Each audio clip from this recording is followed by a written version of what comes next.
Hello, and today I want to talk about something that no one really talks about, and it's hugely important because if this activity did not happen, then none of us would be here today, and that is optimizing the baby making experience. Now, there is one thing I want to say.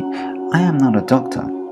However, I did once catch a baby with my bare hands from a lady that was pregnant. Okay, so here we go. We're going to go end to end into this and talk about the whole process. So, the conception phase.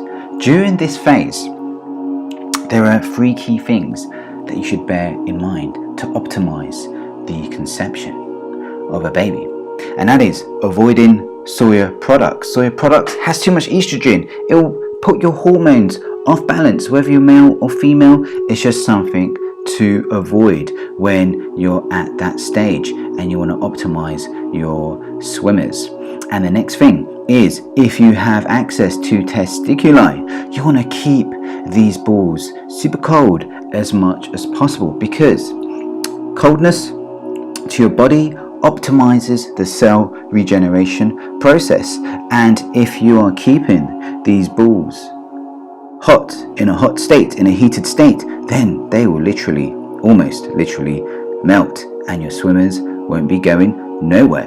Now, talking about swimmers, if you really want to see these swimmers activate and take flight, then I recommend consuming maca powder from the hills of the Andes.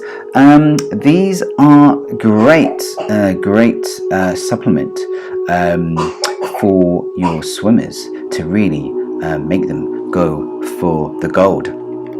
Now, during the pregnancy phase, when you're in this phase, really try and book yourself into a birthing center, because these birthing centers, they are really homely environments. They're not like hospitals at all. They are like your home in that you could just go, you have your own room, and it's like a nice comfortable bed.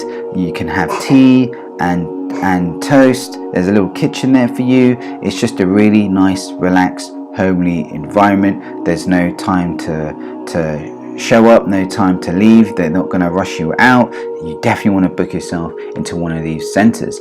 And also with these centers, they are staffed only with midwives, so it just makes you that little bit more comfortable that there's only going to be midwives around your pregnant lady. And lastly, very important, they have birthing pools. Birthing pools are so important, and they are something you definitely want to be in for the following reasons. And let's get into this, because during the labor phase, you definitely want to be in that pool because it helps relieve pain naturally. You're not going to have to rely on any epidurals. Now, with epidurals, even though it does relieve the pain, it also takes away certain sensors around your body. You're not going to be able to get yourself into optimal position. You're not going to be able to gauge the push and pull mechanism that you need to do, and so just by you being in that birthing pool, you're going to get natural pain relief. And also, because you're in that pool, you're going to be able to get into that optimal position, thus making labor more quicker. Because if you're just lying in a bed on your back with epidural, that's not the optimal position to let a baby out. Think about gravity, people.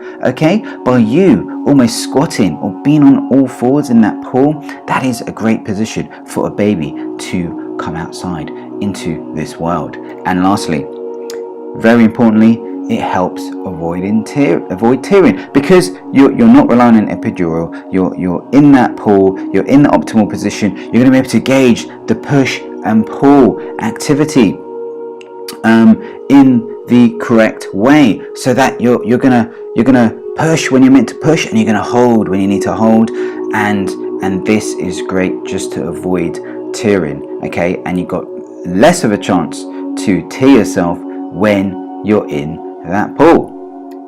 Now, really important, the last thing I just want to say, delay the clamping of the umbilical cord. This is just a hospital practice. I don't know where it came from. I think they're just going for efficiency. But you do not want to clamp the umbilical cord as soon as the baby comes out. That placenta is still feeding your baby vital nutrients. And you do not want to cut off these vital nutrients to your baby, because that could lead to jaundice and maybe other things. You want to make sure they're getting those good blood cells still coming in. Just give it a few minutes. Wait for the placenta to stop pulsating. Once you feel that umbilical cord is no longer feeding the baby, then you can go ahead and clamp it. Just give it a few minutes. Do not do it straight away. So that is it. That is just how to optimize the baby making experience, and it's just something that no one really talks about. So it's just something I wanted to share with you all, so that you can really go for it and optimize that process, so that you can go and make some babies.